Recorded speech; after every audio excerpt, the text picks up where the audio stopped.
নমস্কার। গল্পসঙ্গীর গল্পের আসরে আপনাদের স্বাগত।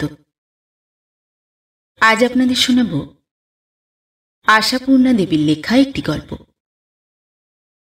আজকের গল্প সত্যাসত্য।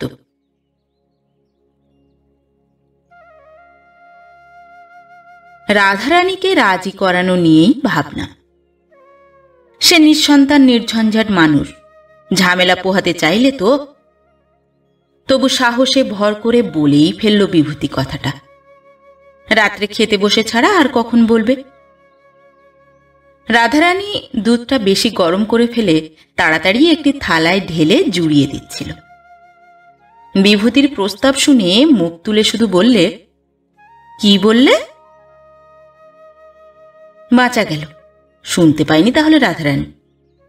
বিভূতি ভাবল আর কোনো কথা তুলে আগের কথাটা চাপা দিয়ে ফেলি, কিন্তু অমলের মুখখানা, দুখানা ঘর খুঁজে বেড়ানোর জন্যে তার পাগলামি। দূর ছাই, বলতেই বা কি। গম্ভীরভাবে বললে, বলছি আমাদের নিচের ঘর দুখানা তো পড়েই আছে। পড়ে থাকবে না তো কি, ডানা মেলে উড়ে যাবে? কিন্তু বিভূতির এতই বা ভয় কেন? বাড়ি কি রাধারানীর? যা থাকে কপালে। বললে, ভাবছি ভাড়া দেব। ভাড়া দেবে? তা ভালো। কাবলিওয়ালা না দাড়িওয়ালা গুন্ডা? এই জন্যেই রাধারানীর সঙ্গে কথা কইতে ভয় করে বিভূতির। প্রতিবাদ করুক না, তার কাটান আছে। তর্ক করুক, যুক্তি আছে। রাগ করুক, তারও উত্তর আছে। কিন্তু এরকম ঠান্ডা বিদ্রুপের কি ছাই আছে? থাকলেও বিভূতির জানা নেই। যা জানা আছে সেটা ভয় চাপা দিয়ে বিরক্তির ভান। সেই সুরেই বলে, গুন্ডা? গুন্ডার কথা ওঠে কেন? দি তো অফিসের একটি ছোকরাকে। ও, ব্যবস্থা হয়েই গেছে তাহলে? না, ঠিক হয়ে যায়নি। ছোকরাই দুঃখ করছিল অফিসে, দুখানা নিদেন একখানা ঘরও যদি পাই। কলকাতা শহর নাকি চষে ফেলেছে ঘরের জন্যে। এদিকে মুশকিল, এই সম্প্রতি মা গিয়েছেন মরে, কচি বউটা একলা দেশে পড়ে আছে। থাকেই বা কি করে? ও তো মাত্র হপ্তায় একবার বাড়ি যায়। আবার শুনছি নাকি এ অবস্থায় একলা থাকা ভালো না। পাড়া গাঁয়ের গাছপালা ঝোপ জঙ্গলের বাড়ি। এতক্ষণে রাধারানী কথা কয়। সন্দিগ্ধভাবে বলে, এ অবস্থা মানে? মানে আর কি, ছেলেপুলে হবে নাকি বলছিল। তবে আর কি, তোমার বাড়িতে এনে তোলো। বিভূতির ভান করা বিরক্তিতে আর কুলোয় না। কুণ্ঠিতভাবে বলে, ছোকরার অস্থিরপনা দেখে সত্যি মানে কথা না দিয়ে থাকা গেল না। তবে ওই যতদিন না বাড়ি পায়। রাধারানীর দিক থেকে আর কোনো সাড়া পাওয়া যায় না। অথচ পরদিন অফিসে গেলেই অমল ছোকরা নিশ্চয়ই ধরে বসবে, কি দাদা, বৌদিদিকে রাজি করাতে পারলেন? দূর ছাই, বললেই হবে ঘর দুখানা বিভূতি আগে দেখেনি, ছাদ দিয়ে জল পড়ছে। কিন্তু দুতলার নিচে একতলার ঘরে কি জল পড়ে? পরদিন রাত্রে নিজেই হঠাৎ কথাটা পারল রাধারানী। তোমার ভাড়াটে কবে থেকে আসছে? বিভূতি উদাসভাবে বলে, আসছে আর কই, বারণ করে দিলাম তো। কেন বারণ করবার মানে? আমি বলেছি কিছু? যাতে তাতে আবার বদনাম বার করাই কাজ তোমার। কি বললে শুনি? ভাই, আমার তো খুবই ইচ্ছে ছিল আমার স্ত্রীটিকেই রাজি করানো কঠিন, জাহাবাজে মেয়ে মানুষ। বিভূতি হঠাৎ হেসে ফেলে, হ্যাঁ বলেছি ওইসব। তা তুমি পারো, নইলে বারণ করলে কি বলে? পোয়াতি বউটা একলা গাছপালার ছায়া দেখে আঁতকে মরুক?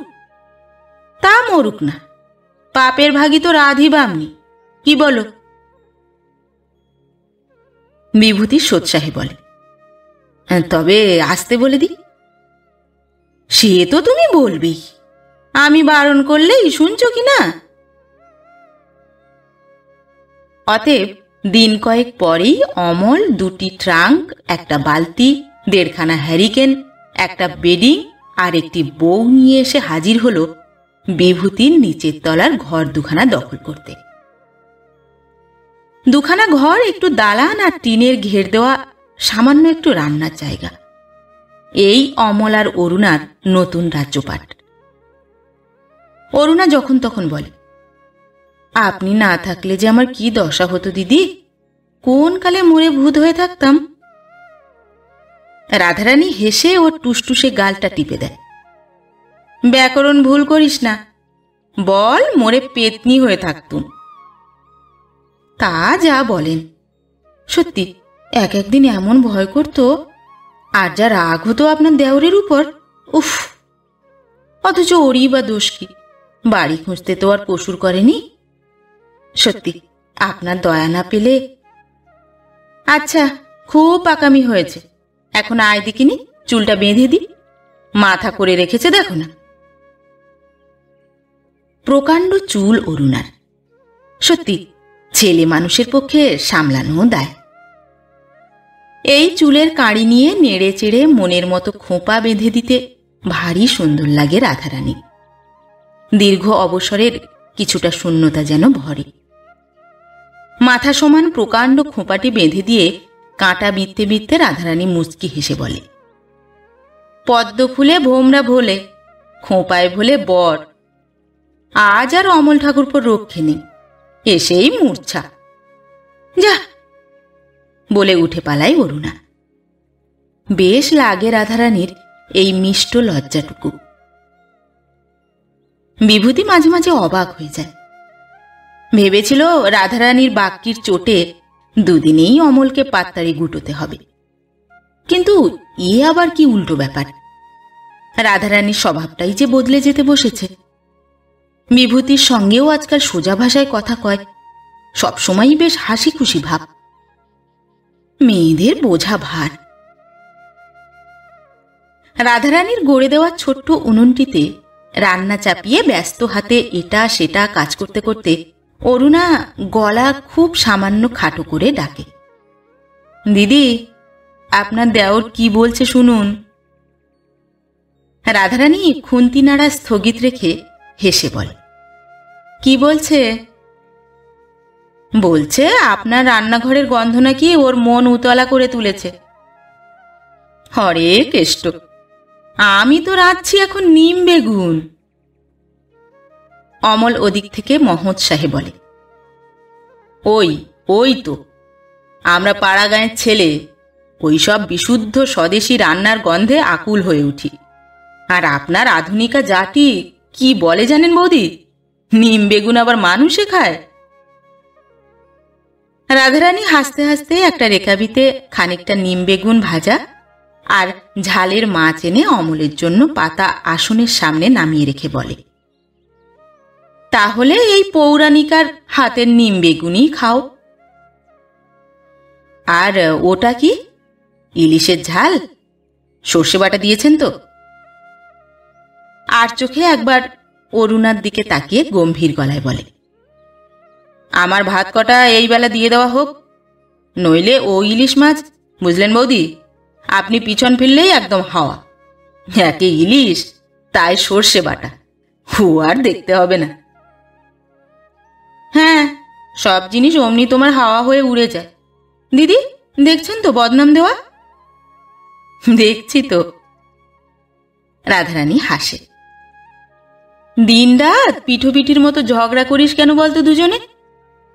বিয়ের সময় বুঝি কুষ্ঠি মেলানো হয়নি? অমল চক্ষু বিস্ফারিত করে বলে, হয়নি আবার? ও বাবা, তাহলে শুনুন বৌদি, বিয়ের আগে 2 বরকনের কুষ্ঠি নিয়ে গার্জেনদের কি দুশ্চিন্তা। ওর রাক্ষসগণ আমার রাক্ষসগণ, ওর কর্কট রাশি আমার বৃশ্চিক রাশি, ওর ক্ষত্রিয় বর্ণ আমার। ওদিকে বঁটি কাত করে রেখে অরুণা হেসে কুটি কুটি হয়। এত মিথ্যে কথাও বানাতে পারে! উফ, সব বাজে কথা দিদি। মা বাপ মরা মেয়ে আমি, পুষ্টিই ছিল না আমার। হতে পারে, কিন্তু রাক্ষসগণ আর কর্কট রাশি ছাড়া ওর আর কিছু হওয়া সম্ভব? বলুন তো বৌদি। দুপুরবেলা অরুণার সামনে পাথর বাটিটা নামিয়ে দিয়ে রাধারানী সস্নেহে অরুণার ঈষৎ পাণ্ডুর মুখের দিকে চেয়ে কোমলভাবে বলে, এই আচারটুকু খাওয়া দেখিনি অরুণা, অরুচির মুখে ভালো লাগবে এখন। ও বেলা তো ভাত কটা মোটে খেতে পারিসনি। অরুণা সোৎসাহে পাথর বাটিটা তুলে নিয়ে চেখে চেখে খায় আর বলে, আর জন্মে তুমি আমার সত্যি দিদি ছিলে, নইলে মনের কথাটি কি করে টের পাও? ঠিক এক্ষুনি মুখটা এমন করছিল। রাধারানী হেসে বলে, পাতানো সম্পর্ক কি মিথ্যে? অমল ঠাকুরপোর সঙ্গেও তো তোর পাতানো সম্পর্ক। বাবা, দিদির এত কথাও জোগায়? সত্যি দিদি, আমার নিজের মার পেটের বোনই তো রয়েছে এই কলকাতায়, শ্যামবাজারে বুঝি। তা মরে গেলে কি খোঁজ নেয়? দিদির কথা বলছি, সেই যে সেদিন জামাইবাবু এসেছিলেন। তা দিদিকে একদিন আনতে বললি না কেন? বলিনি আবার? ওদের হচ্ছে বনেদি চাল, বাসের ট্রামে চড়তে দেন না, এদিকে গাড়ি ভাড়াও সাংঘাতিক। অমন বনেদি চালের কাঁথায় আগুন। রাধারানী বিরক্ত ভাবে বলে, এক একটা বাড়িতে ওই বাতিক আছে।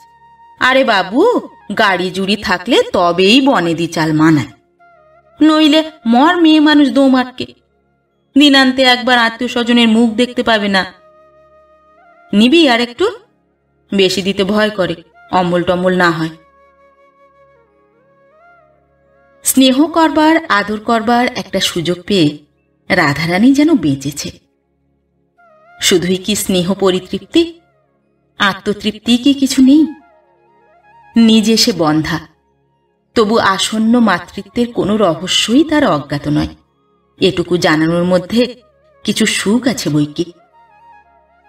তাই উঠতে বসতে খেতে শুতে অরুণাকে সাবধান করতে থাকে, উপদেশেরও অন্ত নেই। অমল বলে, হয়েছে হয়েছে, বৌদির জাটি কি যেন এক রাজ্যপদ পেয়েছে। বলি, আমি বেটা কি একেবারেই গৌণ? রাজ্য প্রতিষ্ঠার মূলে কি এ হতভাগ্যর কোনো পার্টি ছিল না? অরুণা আরক্ত মুখে চাপা গলায় অসভ্য বলে উঠে যায়। কিন্তু অমল ওই রকমই, তার হাসি ঠাট্টার চোটে অস্থির হতে হয়, তবু ভারী ভালো লাগে। ও যে রাধারানীর সত্যি কেউ নয়, এ কথা এখন নিজেই আর বিশ্বাস করতে পারে না রাধারানী। তার না ছিল ছোট ভাই, না আছে দেওর, ছেলেপুলেও হয়নি। সূক্ষ্ম বুদ্ধিহীন ভালো মানুষ স্বামীটিকে নিয়ে একলা সংসার করতে করতে অনুভূতির ধারগুলো হয়ে গিয়েছিল ভোঁতা, প্রকৃতিতে এসে গিয়েছিল কঠোর রুক্ষতা। এতদিনে শুকনো গাছে যেন জল পড়েছে। বিভূতি সূক্ষ্ম বুদ্ধিহীন, তবু এ পরিবর্তন তারও চোখ এড়ায় না। রাধারানীকে যে এখন সর্বদা ভয় করে চলতে হয় না, এটা কি আর চোখ এড়িয়ে যাবার জিনিস? সেও ঠাট্টা করবার চেষ্টা করে, বলে, ব্যাপার কি বলতো, তোমার যে আবার নব যৌবন ফিরে এলো দেখছি। বলি, আপ টু ডেট দেওরটির প্রেমে পড়ে যাওনি তো? রাধারানী দম্বার মেয়ে নয়, সঙ্গে সঙ্গে বলে, আশ্চর্য কি, পড়তে কতক্ষণ, বরং না পড়াই আশ্চর্য। গুণ কত তার হিসেব রাখো? তুমি পারো হপ্তায় হপ্তায় বায়োস্কোপ দেখাতে, বাজারে যা নেই তাই জোগাড় করতে, ব্ল্যাক মার্কেটে চিনি এনে দিতে, 11 হাত মিলে শাড়ি খুঁজে বার করতে। থাক থাক, আর শুনিও না।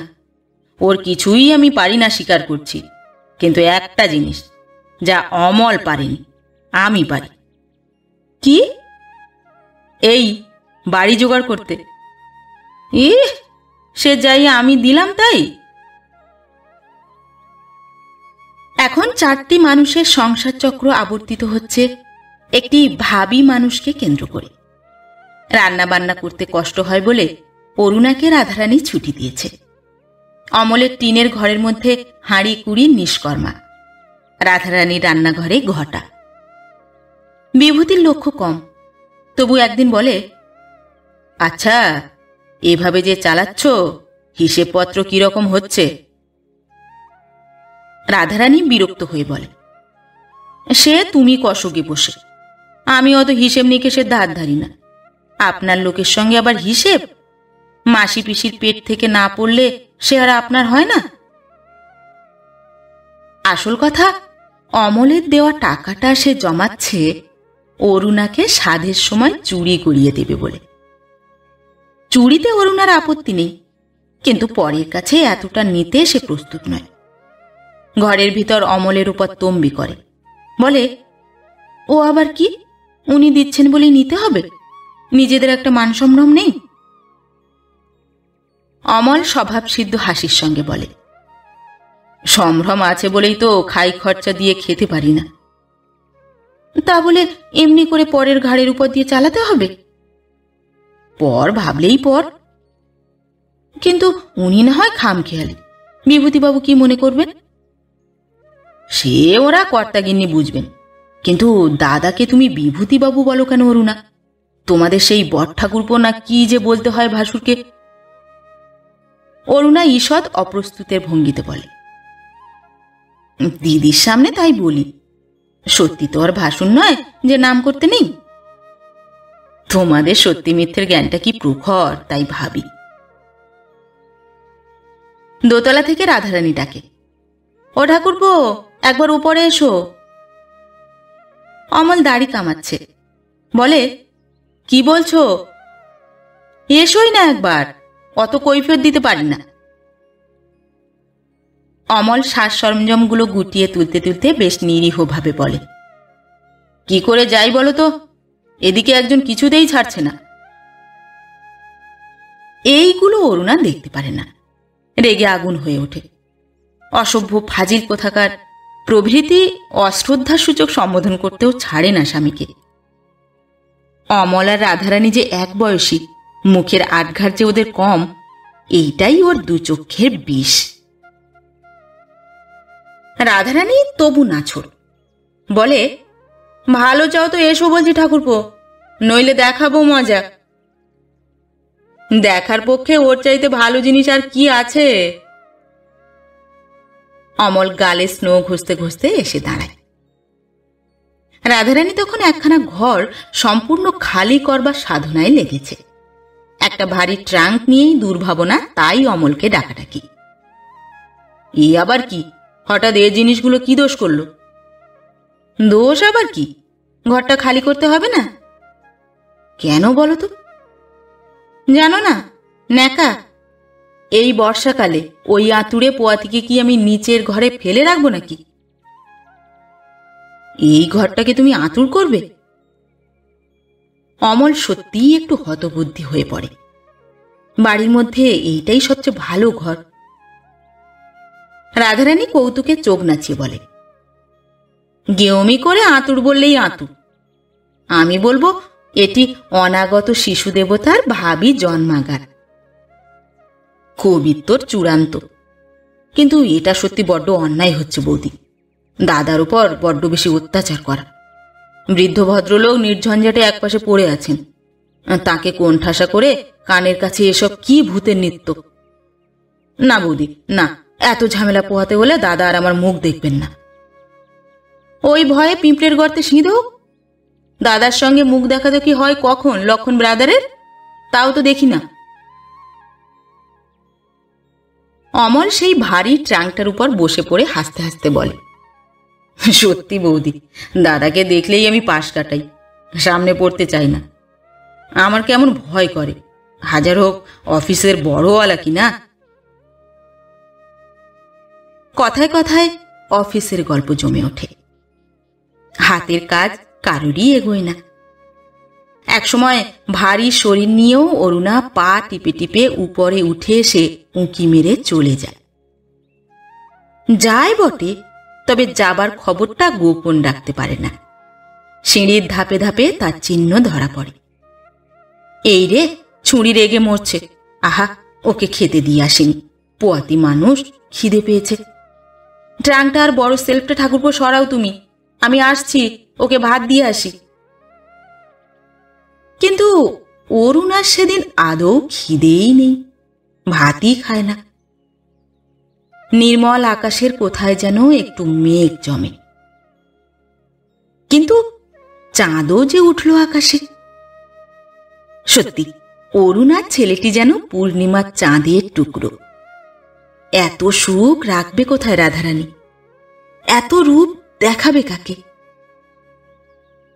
বিভূতিকে বলে, খবরদার বলছি, অমনি হাতে মানিক দেখতে পাবে না, গিনি বার করো, জ্যাঠা হওয়া অমনি নয়। ঠাকুরপো, তোমার একখানা গিনিতে চলবে না, গিনির মালা চাই। বিভূতি রাধারানীর এরকম বেয়াড়া আবদারে মনে মনে একটু অসন্তুষ্টই হয়। খপ করে বলে, আর নিজে তো বেশ অমনি অমনি জেঠি হয়ে বসলে। ইস, তাই বই কি, খোকনের জন্যে আমি অমৃতি পাকের বালা গড়িয়ে রাখিনি যেন। মেঘটা যেন উড়েছে, আকাশের মুখ পরিষ্কার। অরুণার মুখে দিদি ছাড়া কথা নেই।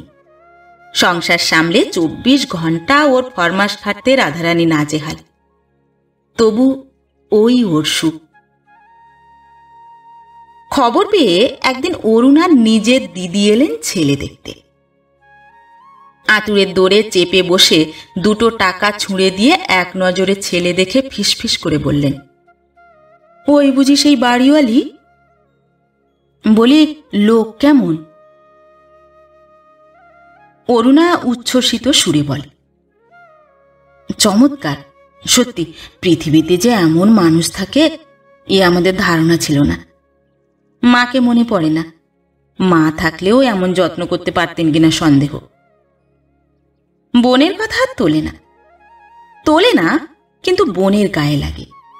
নিরস্বরে বলে, 3 কুলে কেউ নেই, বাঁজা মেয়ে মানুষ, যা করছে শোভা পাচ্ছে।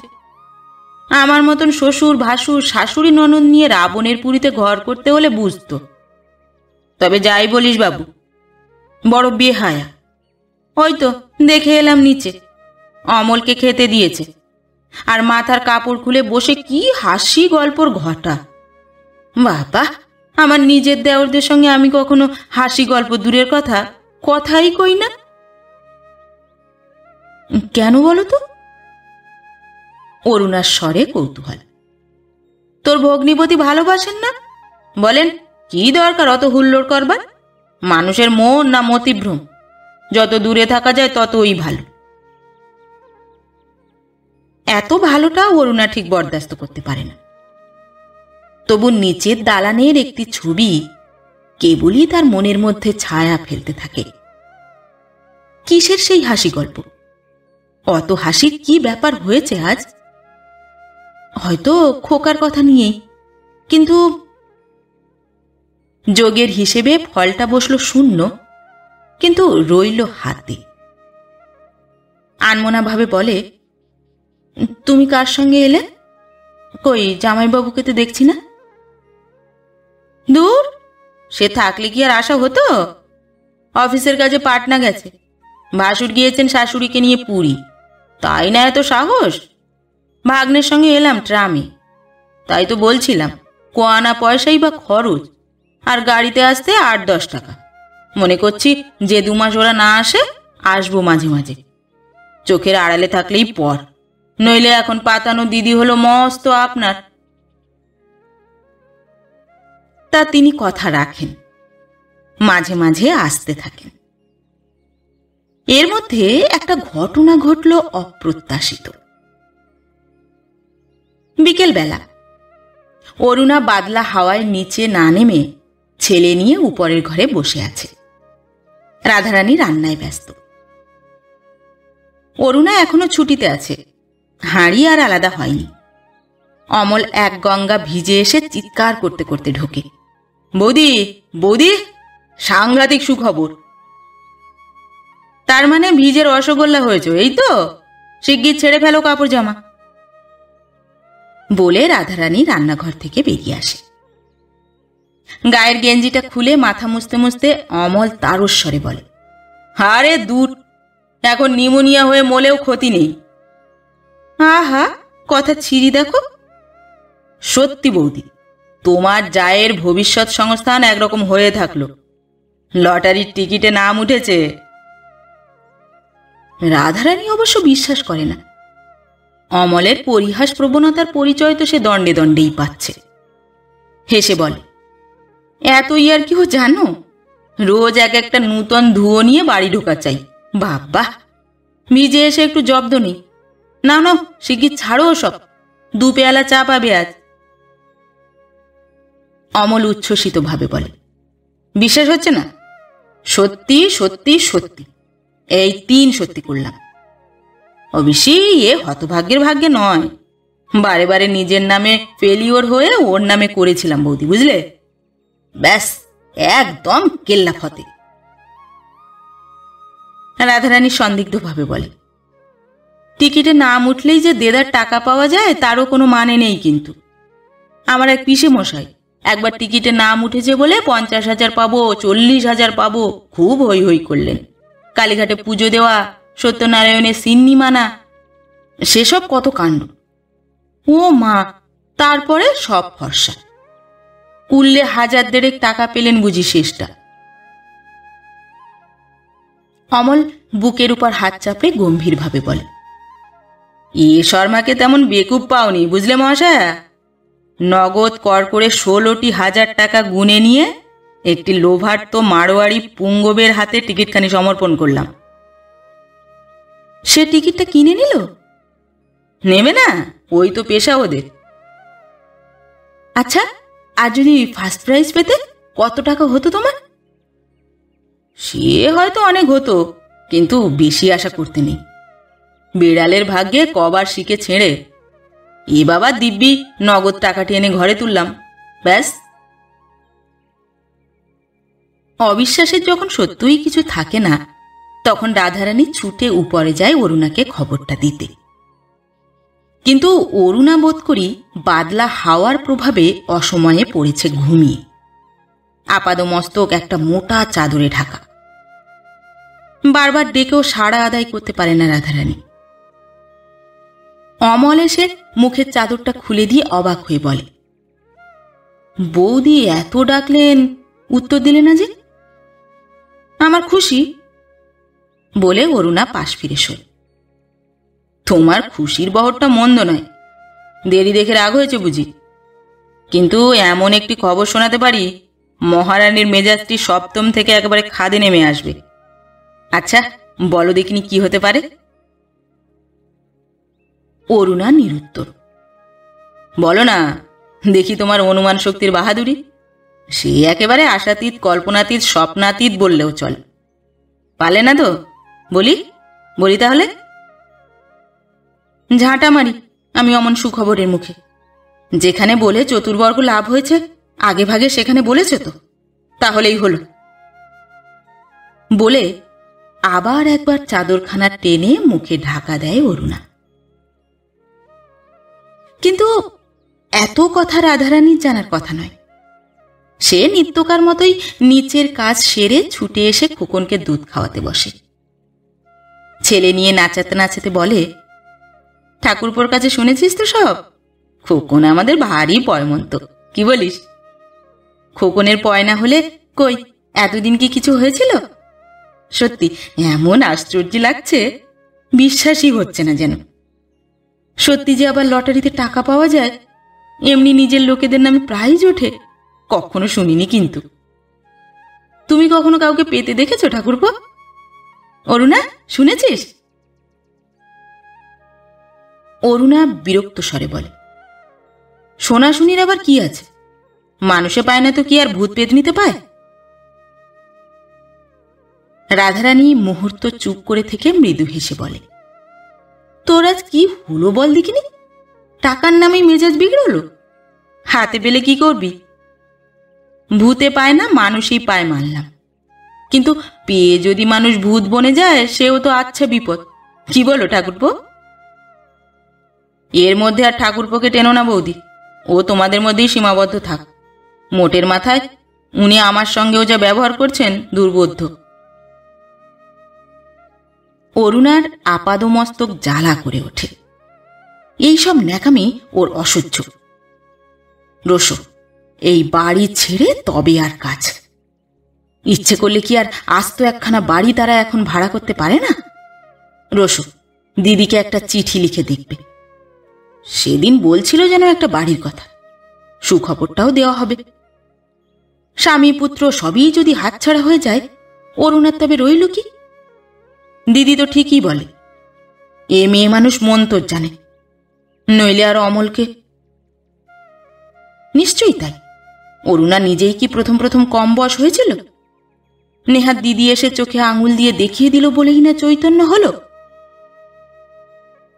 কিন্তু চৈতন্য শুধু একা অরুণার হলেই তো চলবে না, অমলের না হলে? দিনরাত্রি সাধনায় অমলের চৈতন্য সম্পাদনের চেষ্টা চলে। কিন্তু চৈতন্য কি ওর কোনোদিন হবে? এই যে সর্বদা অরুণার ছেলেকে আগলে রাখে রাধারানী, সে কি ভালো মতলবে?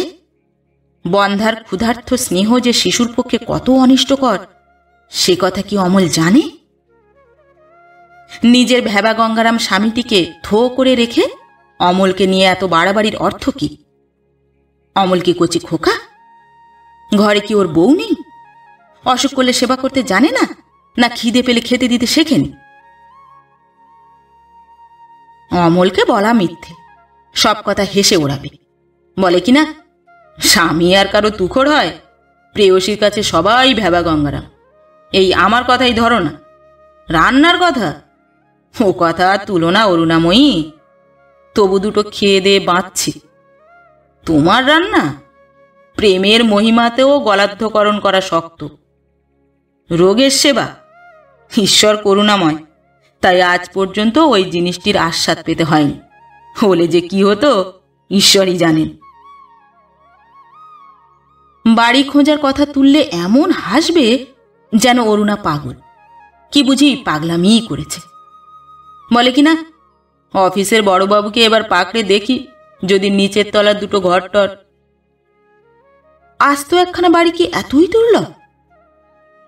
কিন্তু অরুণার কি সাধও যায় না মনের মতো করে সংসার করতে?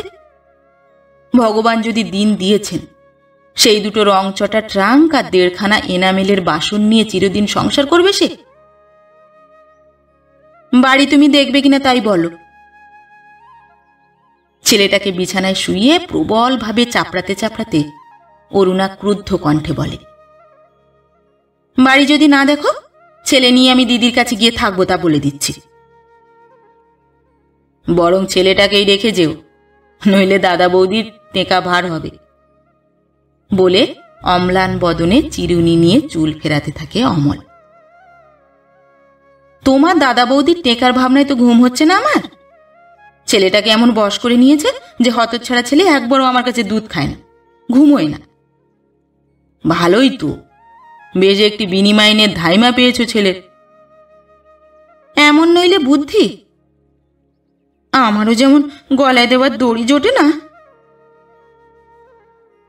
হঠাৎ ধারা শ্রাবণ নামে, আর এই জিনিসটিকেই অমলের বিষম ভয়। শালিকাও একদিন এসে অমলের বুদ্ধির বালাই নিয়ে মর্মাহত হয়ে কেবলমাত্র মরবার ইচ্ছে প্রকাশ করেন। ছেলে হওয়া অবধি অরুণাদের আর নিচের ঘরে নামতে হয়নি। দোতলার ঘরে কায়েমি বাসা বেঁধেছে। পাশেই বিভূতির ঘর। কদিন ধরে কি জানি কেন বিভূতি ঘরেই আছে। অমল অসন্তুষ্ট সুরে বলে, কথা একটু সাবধানে বলবেন দিদি, ও ঘরে দাদা রয়েছেন। মুখের একটি বিশেষ ভঙ্গি করে অরুণার দিদি বলেন, তোমার দাদার ভয়ে তুমি পিঁপড়ের গর্তে লুকোও গে ভাই, আমি কারো কেয়ার করি না। তবে এও বলি, অরুণাকে তার ন্যায্য পাওনা থেকে বঞ্চিত করা হচ্ছে না তোমার। ভগবান যখন দিন দিয়েছেন ওকে, ও কেন পরের একতারে পাঁচতলানিতে লোকের মুখ ঝামটা খেয়ে পড়ে থাকবে? মুখ ঝামটা আবার কে দিলে? কেন, এবাড়ির খোদ গিন্নি? ওর ছেলের যত্ন ও বুঝবে না, বুঝবে পাড়ার লোকে? দেখে শুনে মরি। অমলের পিত্তেশ করিস নে অরু, তোর ভগ্নিপতিকে বলবো বাড়ি দেখতে। এ বাড়িতে কত ভাড়া দিতে হয়? অমল মুচকে হেসে বলে, আপনার বোনকেই জিজ্ঞেস করুন কত দিতে হয়। কত দিতে হয় অরুণা?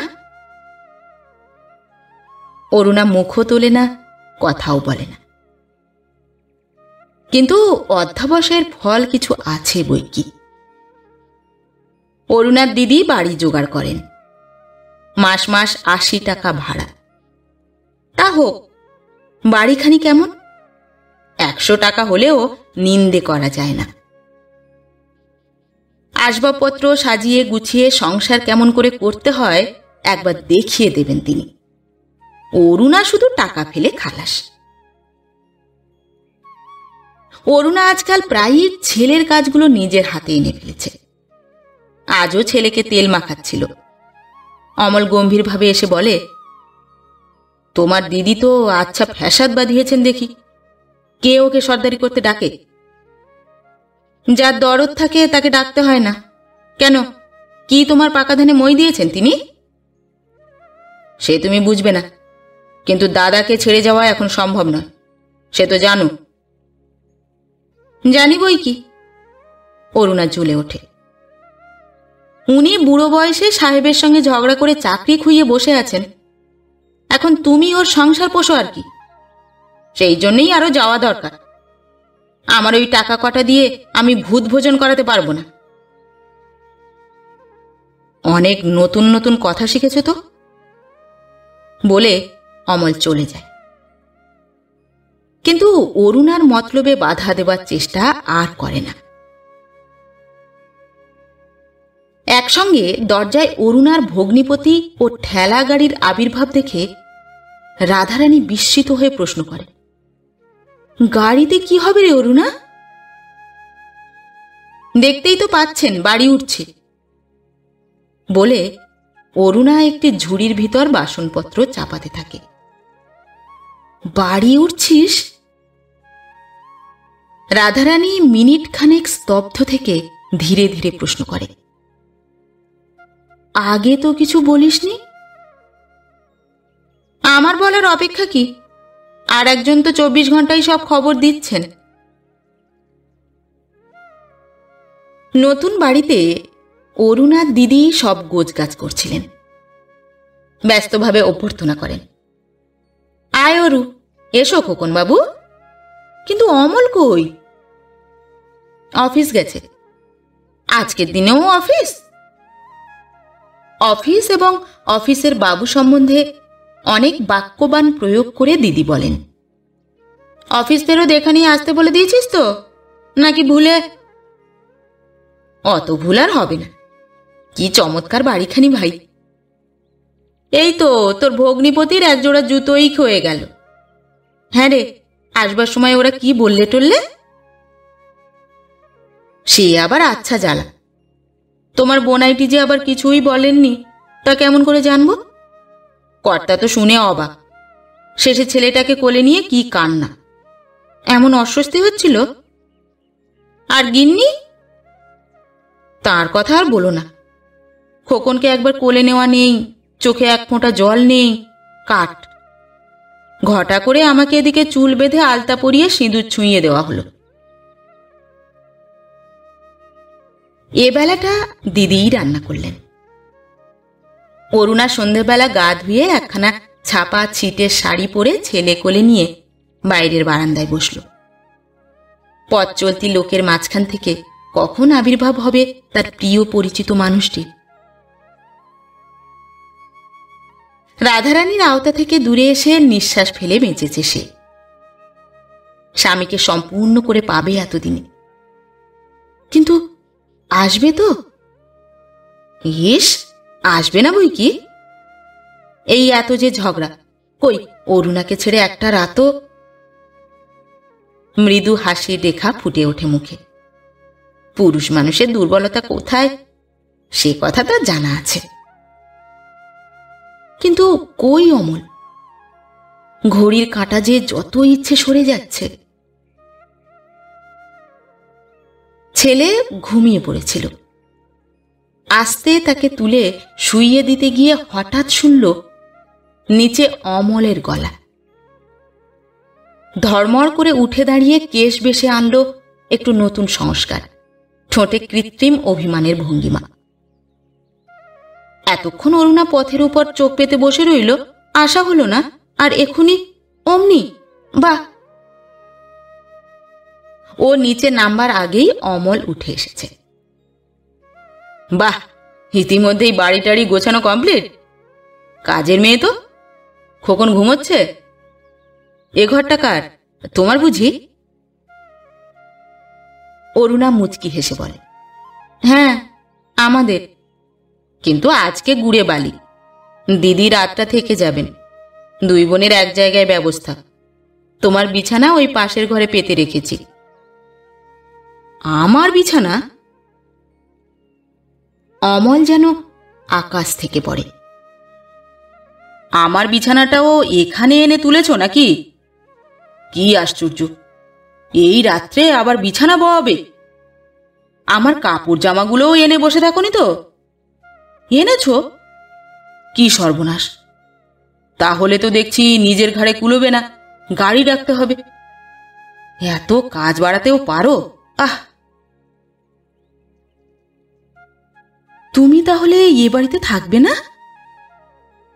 আমি? পাগল হয়েছ? 70 টাকার কেরানি 80 টাকার বাড়িতে বাস করলে গায়ে ধুলো দেবে যে লোকে। দাও দাও, আমার বিছানাটা আর ট্রাঙ্কটা ঠিক করে দাও। এই যে দিদি, আপনি রইলেন তো? সাবধানে থাকবেন। আবার কোথায় চললে এখন? একেই তো রাত দুপুর করলে। খাবে এসো। খাবো? খাবো কি বলুন? কবার খাবো? বাড়ি গিয়ে খেয়ে তবে তো আসছি।